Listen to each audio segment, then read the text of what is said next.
Hello Scorpio, this is Victoria and I'm here with your March Tarot forecast. As always, we'll be looking at your personal space and love life, your career and workspace, and we'll get you guidance on how to best utilize the energy of the month of March. At the end, I'll post some messages from your person of interest to yourself. And we will begin with a quick oracle message. Today is going to be a message from the Sacred Traveler deck. I am about to get new decks for March, for April. Moving forward, I will actually be able to unpack all of my other decks because I know we got a little bit tired of the same decks. While I have 50 plus decks in my collection, I don't have access to all of them, but it's gonna change very, very soon. But for now, let's go with the classics and let's see what's going on with Scorpio. These readings are for Sun, Moon, and Rising Scorpio. So if you're checking this for a Sun sign, please check out readings for other placements as well. There's this one tarot deck actually that I'm really excited about getting, but I'm not gonna say what it is because it's gonna be very special. But yeah, I need to get my hands on it first. Then I'll do the spoiler on the channel. So if you're new, subscribe so you don't miss anything on the community tab. In my shorts, sometimes I post different kinds of insights on mindfulness practices and just my own discoveries from my own process of personal growth. All right, and of course subscribe to the channel to know about new readings, the horoscopes, the twin flame readings. I do special readings for lunation events. There will be a separate one for spring equinox, so you don't want to miss those. So definitely, if you're new, subscribe. And for everyone watching, of course, welcome to the reading, and don't forget to hit the like button. This helps me circulate these messages. All right, so oh my god, I can't believe I'm pulling this card again. This is like the fourth time I'm pulling this card in this March series of readings. It's crazy. But anyway, I'm not gonna stop too long on this because I want to proceed with the tarot spread, but I will say this. A couple of things to consider with that. First of all, as you can see in the artwork here, they're alluding to animals, to pets, to nature, being part of that support force that we have, and that of course can be extended to the universe, to the higher power that you believe in, to your guides and angels. So don't forget about those. They're always around and you can ask them for support, you can count on them, and you should appreciate their support. And then the other side of this, I mean, this says support is all around you, right? Yeah, it's to remember that really it's about,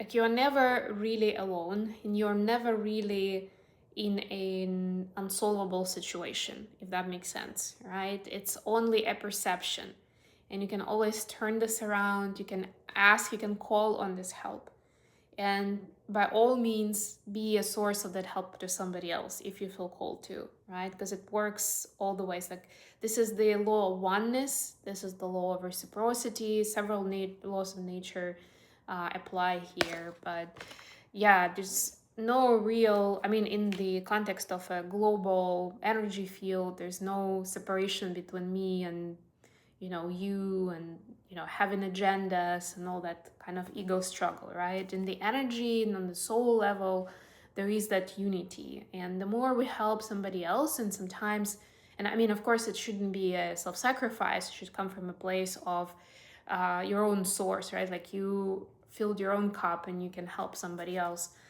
to make it a healthy transition, and even transaction if you wish.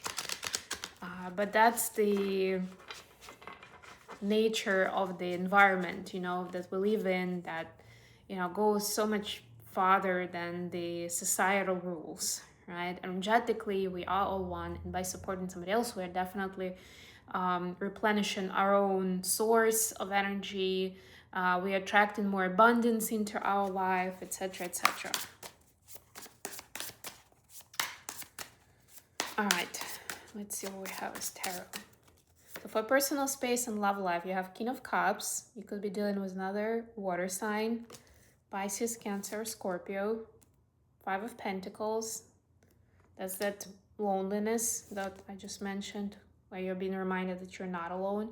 and Ace of Cups. I'll speak to all of this in a minute, but this is a lovely start. For the career space, you have Queen of Wands. Could be dealing with a fire sign. Could be dealing with a fire sign. Aries, Leo, Sag.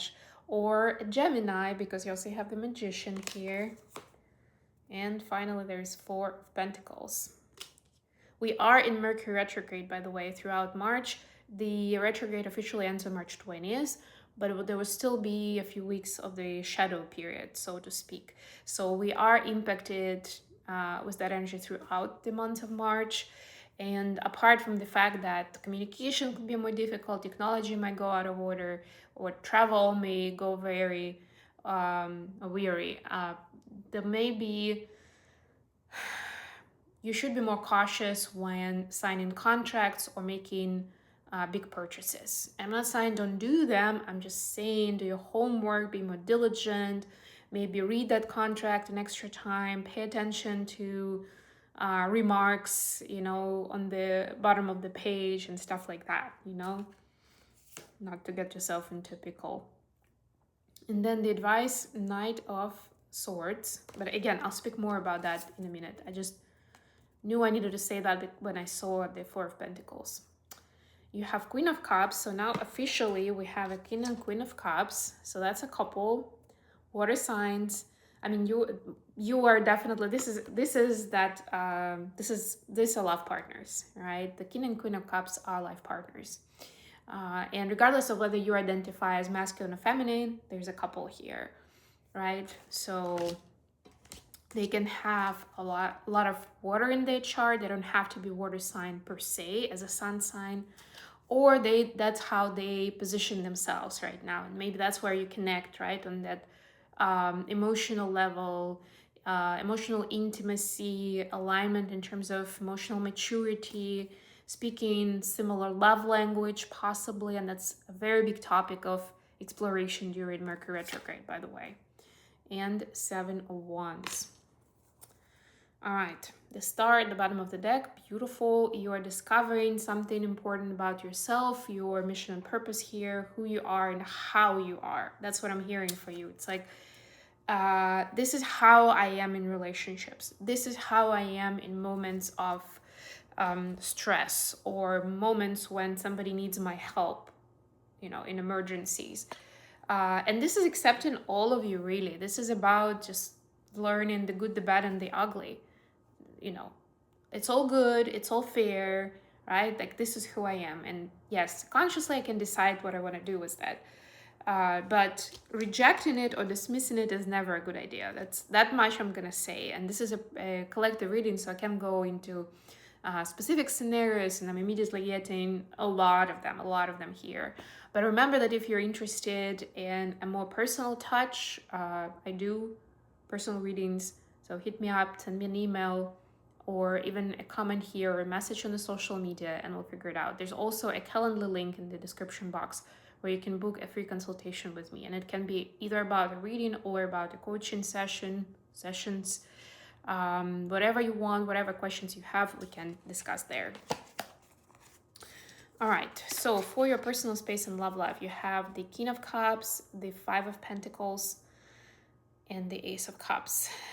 So yeah, definitely there is some work being done on the heart chakra opening, but more of it is needed, right? So this is like this progress of like going onto a new level of vulnerability, of experiencing the world with an open heart. But it doesn't come easily necessarily, and that's why we see this Five of Pentacles here. There's some struggle. It's a little bit of back and forth of being a little bit in denial about your feelings, but also embracing the feeling of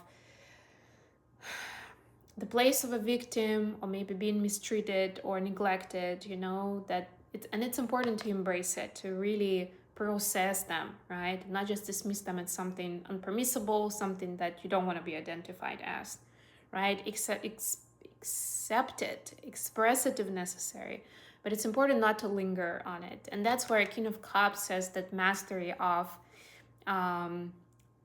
putting that stuff behind instead of accumulating emotional burden, finding closure, forgiving, releasing instead of dragging it with you as you go along, right? And whether it's somebody else showing you that, or you're supposed to draw on your own skill and talent here, up to you and what resonates for you. Could be both, actually, right? But there is a way to do it better, to deal with it in an easier way. And you're being prepped for that level up where you're going to reach more mastery with it, if that makes sense.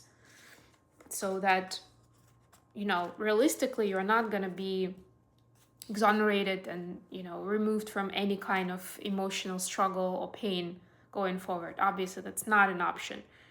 But the more you're prepped, the more your nervous system is regulated, the better you are at acknowledging when those emotions come up and processing them in a healthy way, the faster those cycles are going to complete. So then you can feel the relief, the release, and the wisdom from that experience. For your career space, you have the Queen of Wands, the Magician, and the Four of Pentacles. Yes, there's definitely a lot of inspiration and opportunities are coming into your life where you can discover more about your talents, your passion, what you're good at, what do you want to do with your life. And it can be unexpected. Like if you're looking in a, I don't know, maybe you've built a career in science, for instance, and then suddenly you realize that it's about connecting and using the scientific mindset in something like, I don't know, cooking a meal, all right, of, I don't know, Italian cuisine or whichever cuisine you like, right? And that's something that creates a unique blend of something new that you can bring into it. And actually, that example is alluded from the Lessons in Chemistry, a great show. I highly recommend. It's on Apple TV. Great actors, great storyline, right? And it's like, it seems like a bit of an unlikely scenario, right? In the common world, cooking is a little more creative, and that's where you kind of put in feeling and emotion. Usually that's what we assume, right? And this lady was very much like strict, logical, a scientist. She's a chemist, a physicist, but it kind of made a perfect combination for her to excel at cooking, and not just cooking for herself, right? She, watch the show. I don't want to give you spoilers, but she definitely took it to the public, right? And she was sharing her experience, her story, her knowledge on TV. But anyway, back to our story. So you are discovering more of that for yourself. Be very open to that. Be curious and be accepting of that too. So you see, there's a big theme of acceptance in this month for you, Scorpio. Do not push it away just because, quote unquote, you don't have time for this, or it's not serious enough, or it's not going to make you money tomorrow. It's valid and it will create that abundance for you. But that's the part that takes some faith on your part. The part that takes faith on your part. You know what I mean, right? You need to put some faith in it.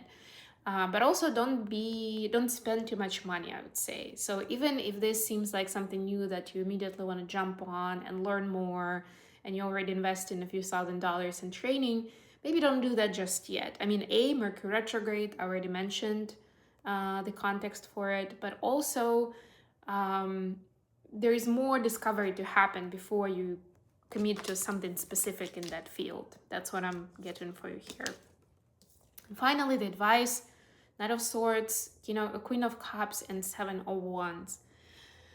Yes, they're all different elements, right? And I'm hearing that it's very important to embrace all of these different aspects. It doesn't have pentacles here, so do not overthink the finances, the money. It's more about balancing the other elements, right? The fire, the water, and the air. And it's not about running away to what you're familiar with, to what you've always known and been doing, right? But this is finding, almost like resetting what your safe haven means to you, or what your place of emotional stability and regulated nervous system mean to you, right? And finding those and savoring that space, right? And if that was a search and you found it like through just like trying something out, then there is a moment when you realize, like, this is it for me. You know, write it down. Notice what kind of tools work for you, kind of techniques work for you that bring you into that state, or that help you stay in that high vibrational balanced energy, and reuse it, you know, repeat, rinse and repeat. Make it a daily practice, or at least a weekly practice, whatever makes sense. Messages for Scorpio from their person of interest. 7 of Pentacles. Your person is planning something for you. 3 of Wands. 4 Wands. Wow. They have big intentions for a future, right? They want to have it all with you. The 3 and 4 Wands here, it's like they're establishing the pathway to it. It's like, I know for one reason or another, and this is marriage, commitment, family, whatever it is in their mindset, and hopefully in your mindset as well. The end goal, essentially. But for them, this is like the ultimate commitment.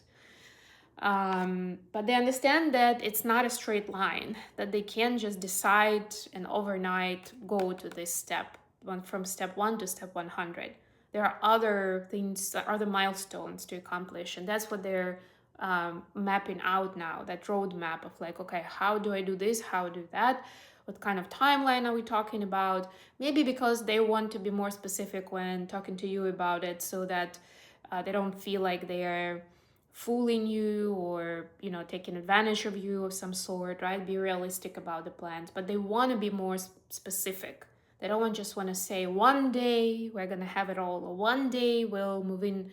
If it's long distance, for instance, I'll move to your location and we'll build a life together. Or one day we'll get married, right? Just not right now. Like, that's not good enough even for them.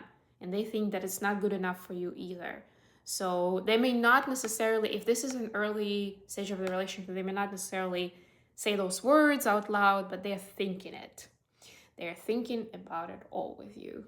So hopefully that gives you some encouragement and excitement, or at least now you have some insight into where your person is. I hope this was useful for you, Scorpio. Thank you so much for joining me today. I love you all. Don't forget to like the video. And if you're new, subscribe to my channel. And until next time, bye.